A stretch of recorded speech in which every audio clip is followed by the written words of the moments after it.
Hallo Freunde des Jagdsport Austria, hier ist euer Jägermeister Out. Heute will ich euch was in dieser Woche günstiger gibt, und wir fangen hier an einmal mit dem Büchsenmacher. Es gibt zwei Dings, was diese Woche günstiger ist. Es sind nämlich die Flinten. Erstens ist einmal die abgesägte Flinte, die doppelläufige Flinte, wenn ihr euch die kaufen wollt. Aber wenn ich euch eine empfehlen darf, kauft ihr lieber die halbautomatische Flinte. Erstens, die hat ziemlich hohe Feuerkraft und ist gegen die Griffers, sind Spieler, die euch ständig angreifen. Sagt mal, ihr habt ein neues Gewehr gekauft. Sagt mal, ihr habt das Lanchester Revidiergewehr gekauft. Das ist im Spiel natürlich die beste Waffe, was es gibt. Das ist diese hier. Hat ziemlich gute Werte. Tun wir vergrößern.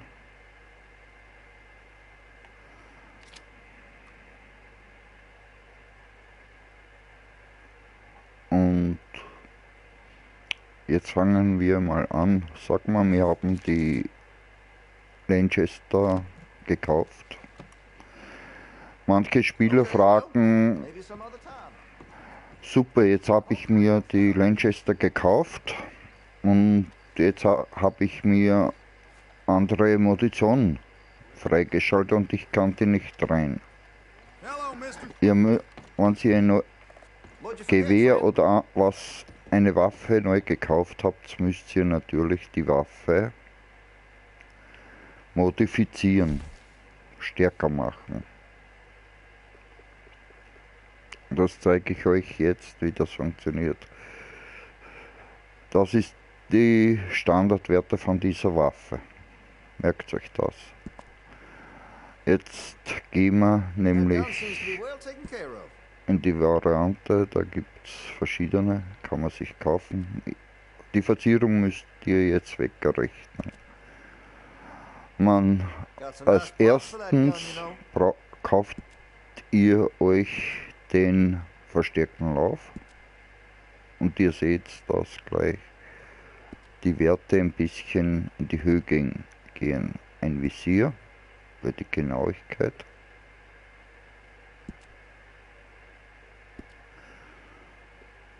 Ein Zielfernrohr ist nicht verkehrt. Und natürlich einen Lederschutz. So, jetzt ist die Waffe modifiziert. Ihr seht, dass die Werte sich jetzt schon verändert haben. Jetzt gehen wir raus, nehmen die Lanchester in die Hand. Das ist jetzt die Standardmunition, die normale. Wenn ihr diese Munition oder diese, wenn ihr zum Beispiel die Express-Munition habt, da seht ihr gleich die Werte. Das ist die beste, aber es gibt noch eine andere, die ist die Explosivmunition. Nur die Explosivmunition, die müsst ihr natürlich selber herstellen. Da müsst ihr nämlich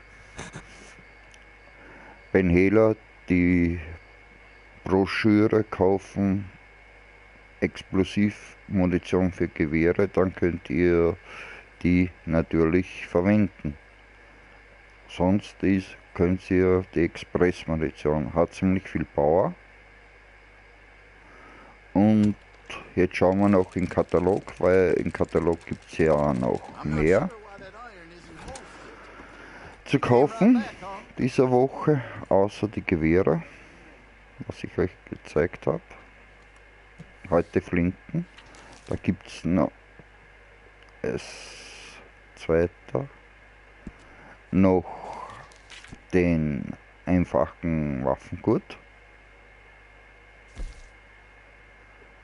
Gibt es in verschiedene Farben.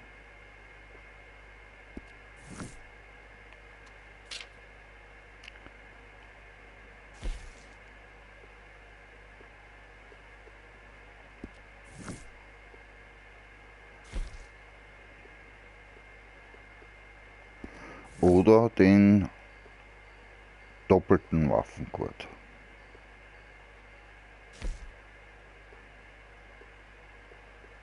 Auch in verschiedenen Varianten.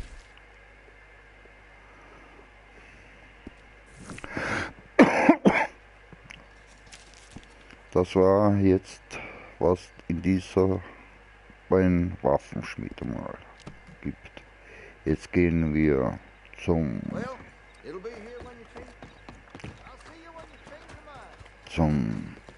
Store. Da kann man auch Kleidung kaufen. Zeige ich euch, was für Kleidung zurzeit neu dazugekommen ist. Gehen einmal zu die Kopfbedeckungen. Da gibt's diese Woche nämlich diesen Hut.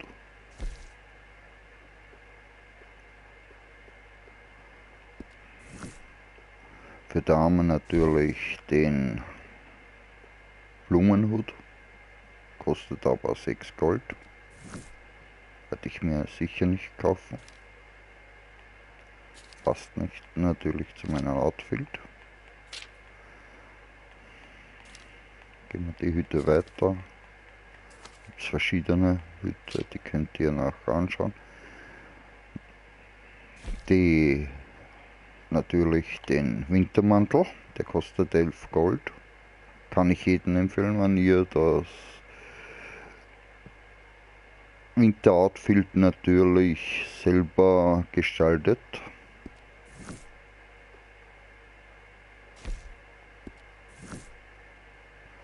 Gehen wir weiter. Zu den Westen. Das sind die Hemden.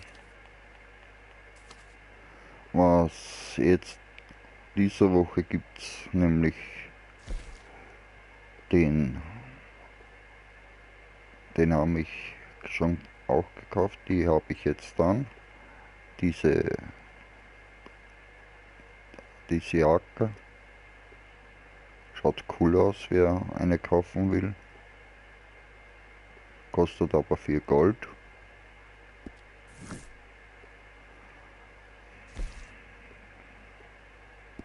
Diese hier.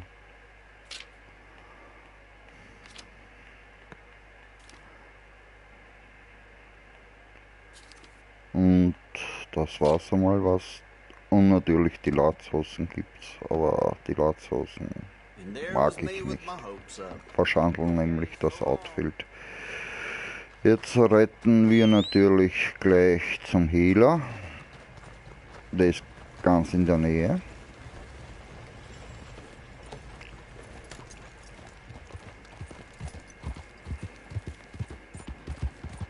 Die Broschüren zum Beispiel sind schon vorbei in dieser Woche. Wer keine hat, hat halt Pech gehabt. Der muss halt wieder warten, bis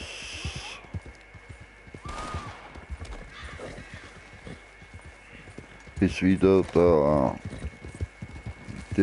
die Broschüren natürlich teurer werden, halt wieder billiger werden. Jetzt kosten sie wieder den normalen Preis.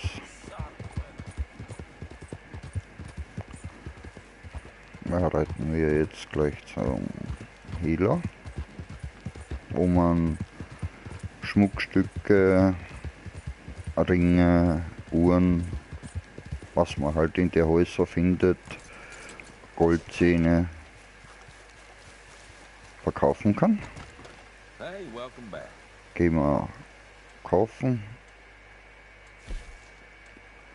Da gibt es einmal den Links, wie viel der kostet, weiß ich nicht. Die Kriegsbeile gibt es da zu kaufen.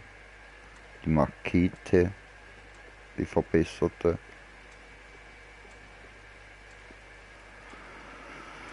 Ihr seht, die Broschüren kosten wieder, nämlich die sind immer verbilligt. Was gut ist, kauft man sich ein Kriegsbeil oder ein Wurfbeil kauft, das ist ziemlich gut, wenn man in Sumpf auf Schildkröten,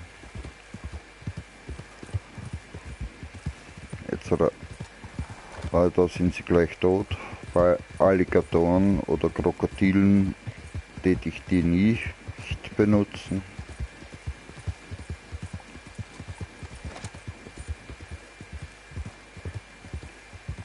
Und wenn ihr zum Beispiel auf einer Ranch einen Überfall macht, da könnt ihr nämlich die Kühe, Schweine, Schafe, Ziegen, Hühner,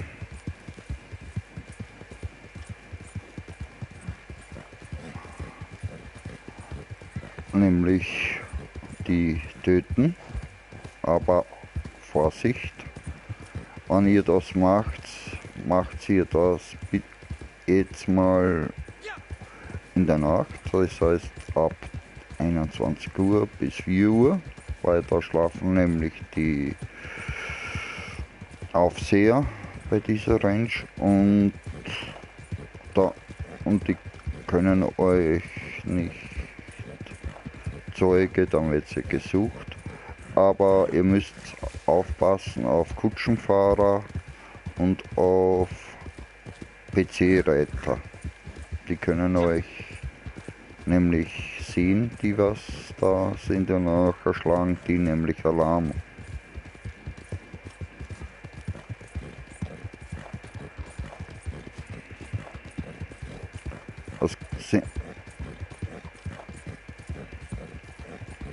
Bei den Wildtieren ist das wurscht.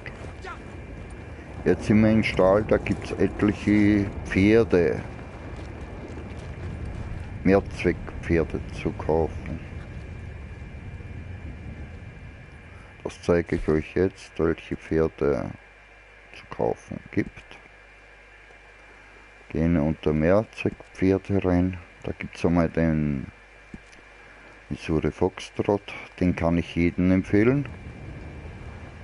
Ist ein ziemlich schnelles Pferd.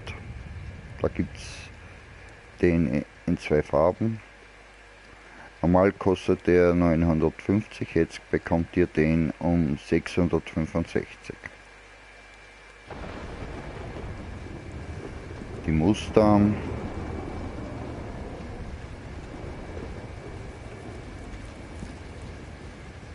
Dieses Pferd. Wenn ihr ein neues Pferd kauft, müsst ihr nämlich unbedingt auf die Geschwindigkeit, Beschleunigung und natürlich die Gesundheit, Ausdauer und die Zusammendings, wie das Pferd zu dir steht, auch beachten. Aber da gibt es noch ein bisschen mehr zum Sagen, wie man ein Pferd am schnellsten hochlevelt.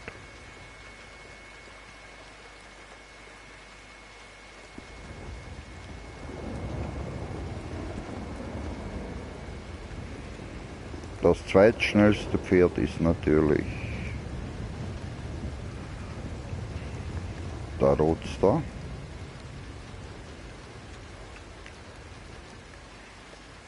Zum Beispiel dieses Pferd, den bekommt ihr eher, wenn ihr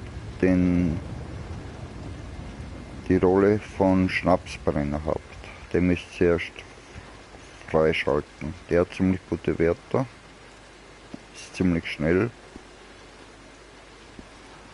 und das waren einmal die Pferde.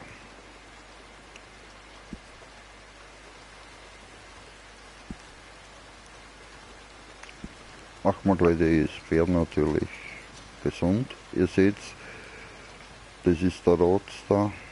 Nochmal, merkt euch jetzt die Dings. Jetzt gehen wir nochmal zu den Pferde kaufen und da seht ihr gleich den Unterschied bei dem Rockstar. Das ist das Pferd, wie das jetzt aussieht, ist da am Standard. Wie man das Pferd hochlevelt, das erzähle ich euch jetzt. Wir gehen raus, sagt mir, ihr habt ein neues Pferd, steigt ab, stellt euch neben dem Pferd, tut's das Pferd natürlich führen. Das dauert ungefähr 20 Minuten. Ihr müsst unbedingt das Pferd auf Stufe 4 einmal erreichen. Und das geht ziemlich schnell. In der Minute steigt die 10 jede Minute halt. Und das ist geht ziemlich schnell. Aber wir gehen nochmal in den Stall. Jetzt zeige ich euch das andere noch. Wie man das Pferd natürlich um 2 Punkte natürlich noch hochlevelt. Ihr seht, das sind meine Pferde. Das ist der Foxtrot. Der ist hochgelevelt auf Stufe 4. Da seht ihr auch gleich, wie das Pferd natürlich schwarze Araber. Das ist das Pferd, was ich zurzeit benutze. Das ist der Roadster. Und da bei den Sattel nehmt ihr nämlich den Flächersattel. Das ist dieser hier. Das ist der beste Sattel im Spiel, will ich euch noch sagen.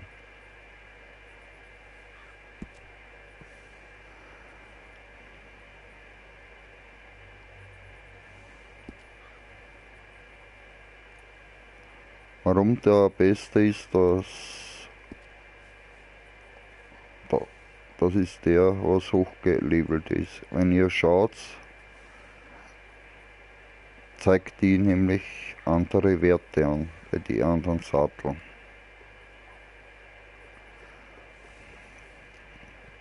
Also das ist der beste Sattel. Was unbedingt auch noch braucht, ist nämlich die Steigbügel. Ihr seht, dass natürlich die Steigbügel natürlich unterschiedliche zusätzliche Werte noch haben. Habt ihr die, habt ihr nämlich beim Pferd 2 Punkte mehr. Was noch gut sind nämlich die Satteltaschen. Da geht es unter die verbesserten. Warum eine verbesserte Satteltasche? Weil man bringt hier ein bisschen mehr an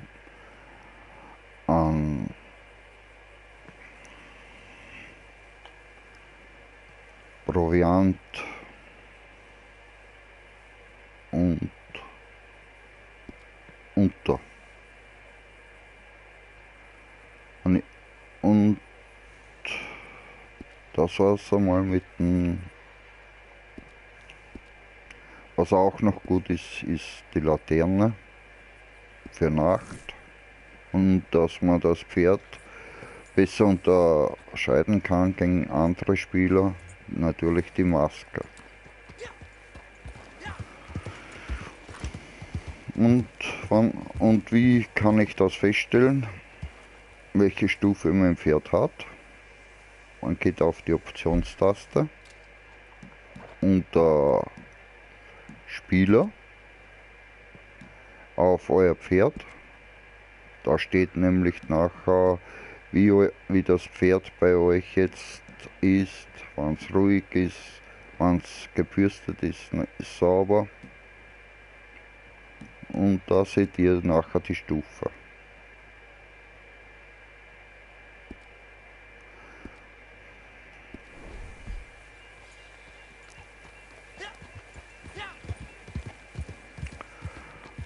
Weil wenn ihr ein neues Pferd habt und ihr reitet natürlich mit diesem Pferd ziemlich schnell und das Pferd nur die Stufe 1 hat, das Pferd ist ziemlich schnell ausgebauert. Und wenn ein Pferd ausgebauert ist, wirft euch das Pferd natürlich ab und braucht ziemlich lang, bis sich das Pferd wieder generiert. Dafür braucht ihr den entsprechenden Sattel und die Steigbügel, dass das Pferd natürlich besser sich generiert.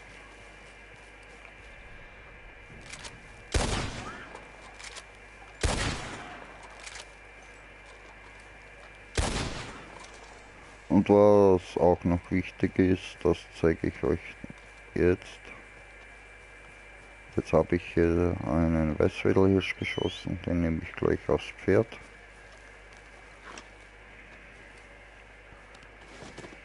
Da werde ich eine Person anvisieren, weil manche Spieler schießen zu schnell mit dem Gewehr.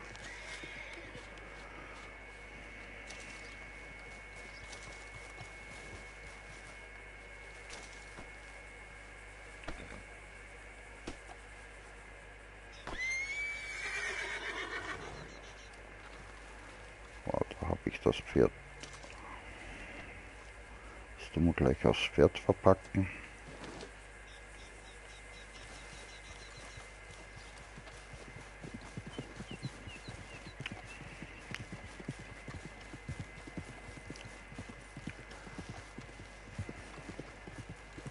Das Gewehr hat nämlich einen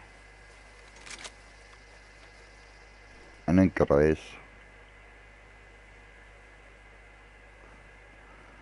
Wenn der Kreis zusammenläuft auf einen Punkt und der rot wird, dann habt ihr erst 100% Schaden. Schießt ihr zu schnell, jetzt Gewehr, Revidiergewehr oder Gewehr oder Pistolen haben, dauert das ein bisschen, paar Sekunden, bis der Kreis natürlich zusammenläuft.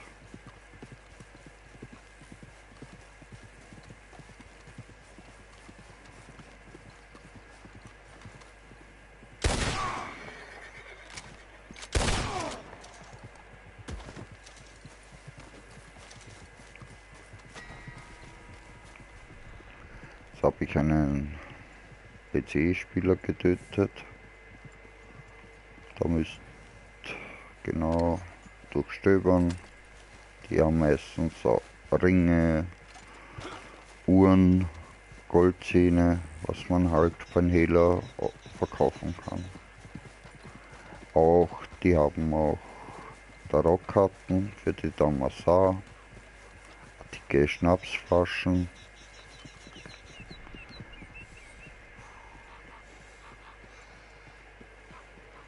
Aber ihr müsst schauen, wenn ihr einen PC-Spieler getötet habt, dass ihr davon geht und nicht wartet auf die anderen Dings.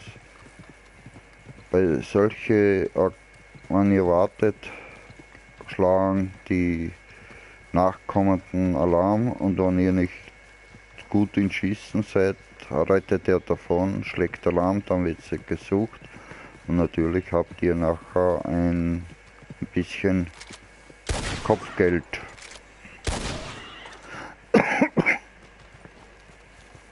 Aufgebrummt. Und das wollen wir bestimmt nicht, weil Kopfgeld bedeutet immer Ausgaben, unnötiger. Solltet ihr ein Kopfgeld einkassiert haben, das Kopfgeld kann man entweder bei der Postmeisterei bezahlen oder bei dir im Lager. Mein Tipp ist, bezahlt euer Kopfgeld im Lager, weil da ist es günstiger. Wird euch nicht so viele Dollar abgezogen. So, wenn ihr das Kopfgeld nicht bezahlt und ihr habt halt die auf 20 Dollar, da werdet ihr nämlich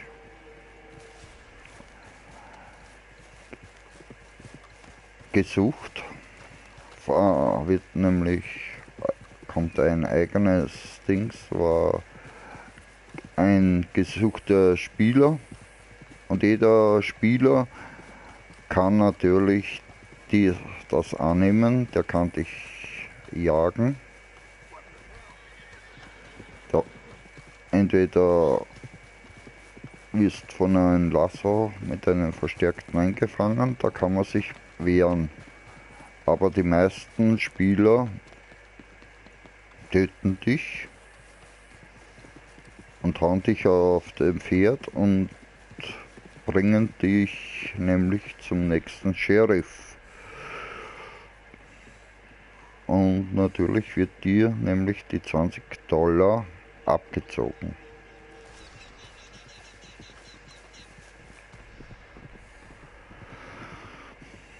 Davor immer das Kopfgeld, wenn ihr eins habt, schnell wie möglich bezahlen, da habt ihr nämlich eine Ruhe.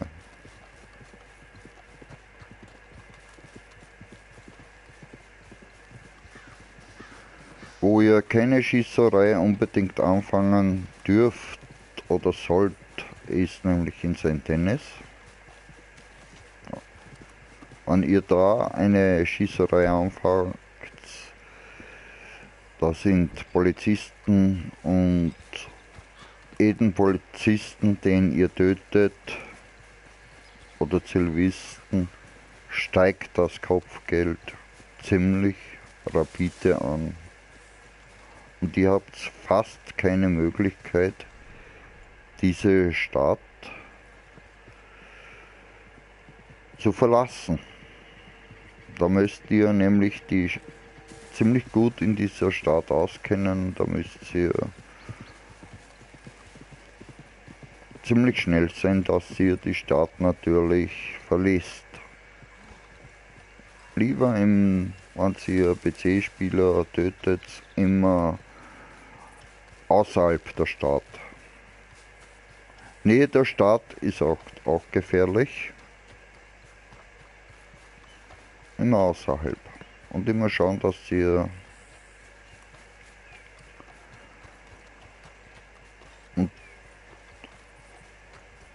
davon geht.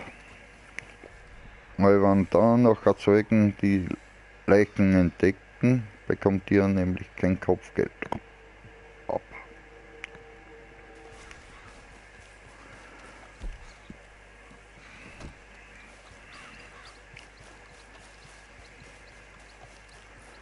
Die meisten fragen sich, warum ich mich so gut auskenne in diesem Spiel. Ich spiele das Spiel seit Anfang an, wie das Spiel erst einmal herausgekommen ist, und das ist zurzeit mein Lieblingsspiel.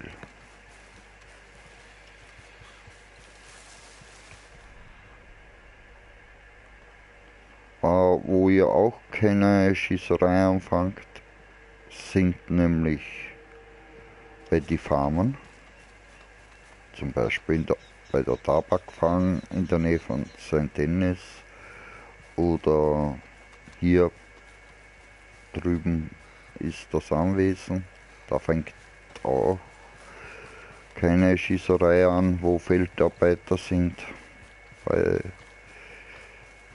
die stehen so knapp beieinander, dass die euch natürlich gleich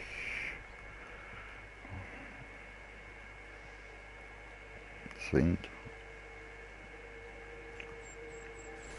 Wenn 3 oder 4 PC beieinander sind, dürft ihr auch nicht erschießen.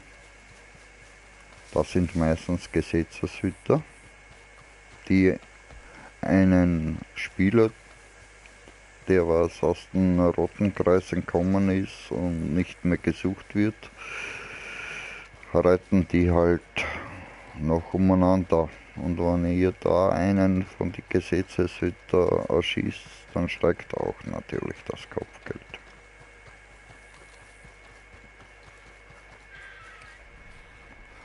Außer wenn ihr eine Hilfsmission habt und ihr müsst in sein Tennis rein und ihr müsst einen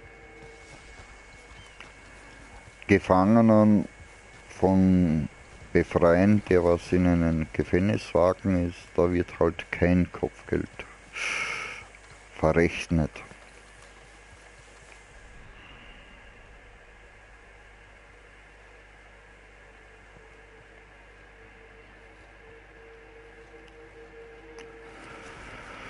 Ja, und das war's für diese Woche, was wieder hier in diesem Spiel Neues dazugekommen ist, was verkünstigt ist.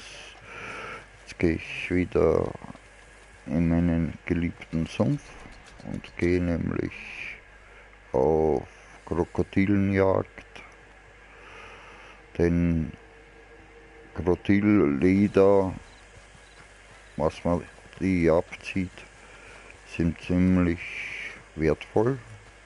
Erstens wenn du die Rolle des Händlers hast. Da oben ist nämlich eine Tarotkarte. Schauen wir gleich, wenn hier unten auch noch ein Schatz ist. Wenn ihr zum Beispiel den Adlerblick eingeschaltet habt,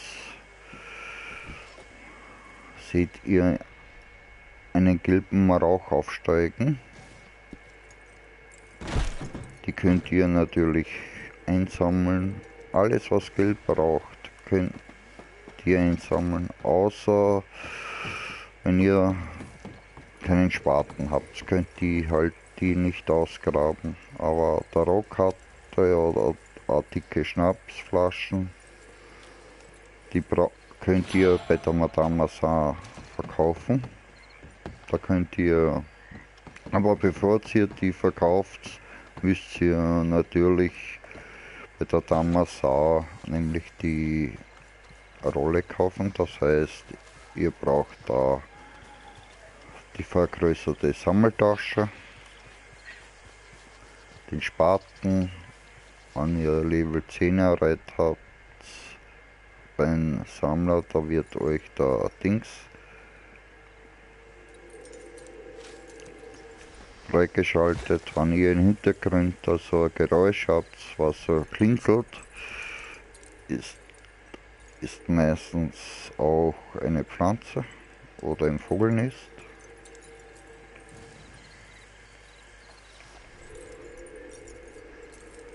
Dürfte der Vogelnest sein. Das kann man am besten mit dem Bogen herunterschießen und auch bei der Madame Assar verkaufen. Die Vogeleier bringt ziemlich viele Kohle.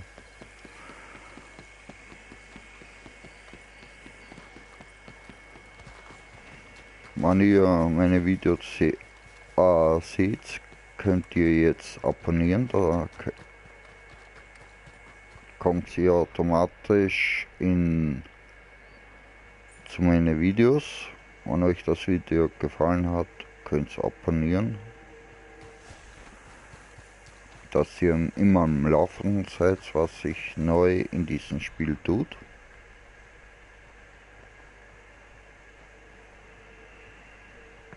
Und das war's wieder von mir. von euren Jägermeister. Jetzt gehe ich nämlich wieder weiterjagen, mache meine Rolle Schnapsbrenner und Händler. Natürlich den Sammler, dass ich wieder ein bisschen Geld verdiene.